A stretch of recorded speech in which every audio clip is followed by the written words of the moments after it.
औँठाको छाप पनि डिजिटल बनाउँदो रहेछ। यो केस चाहिँ म शिक्षा मन्त्री हुँदाखेरि मन्त्रालयमा तराईको एकजना मान्छेले लिएर आयो। कुरा के रहेछ त भन्दाखेरि त्यो साधारण किसानलाई लाटो मान्छेलाई कसैले फटाहाले चाहिँ ल त यहाँ छाप लगाए त हेरौँ त्यसको कस्तो हुने रहेछ भनेर छाप लगाउन लगाएछ हैन। अब त्यसले त्यो छाप चाहिँ इन्डिया लगेर त्यसको चाहिँ त्यो स्क्यान गरेर रबरको बनाएछ क्या औँठा छाप।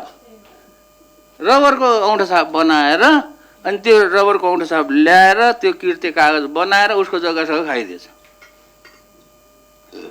त्यही कारण यस्तो यो पनि क्राइम नै हो नि।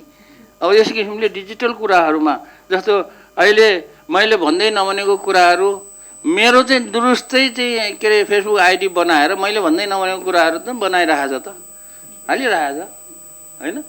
त्यस कारणले यस्तो कुराहरूमा पनि समयअनुसार त्यो चाहिँ बनाउनु पर्यो भन्ने कुरा हो।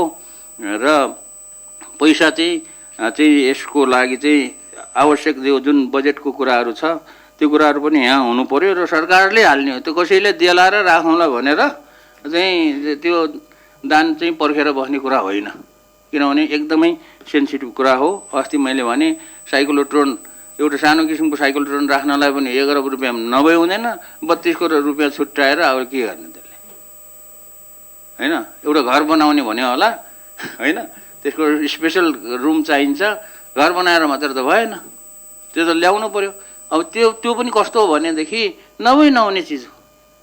अहिले नेपालमा 5-6वटा 6-7वटा चाहिँ क्यान्सर अस्पतालहरू छन् क्यान्सरको ट्रिटमेन्ट गर्ने। त्यो एउटा औषधि छैन, किन क्यान्सरको अस्पतालहरू खोलिरहने? के अर्थ भयो त्यो क्यान्सरको अस्पतालहरू खोलेर? त्यो ट्रिटमेन्ट गर्नु, पहिचान गर्नु, त्यसको आइडेन्टिफाई गर्नको लागि त्यो चाहिँ औषधि चाहिन्छ।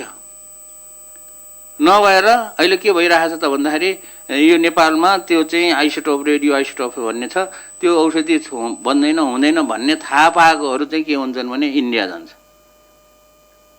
यहाँ पर्खेर त हुँदैन। अब यहाँ आयो भने हाफ लाइफ भने नि, जो मैले 3-4 घन्टाको हाफ लाइफ हुन्छ त्यो चाहिँ 8 घन्टा लाग्यो भने हाफको हाफ हुँदै जान्छ फेरि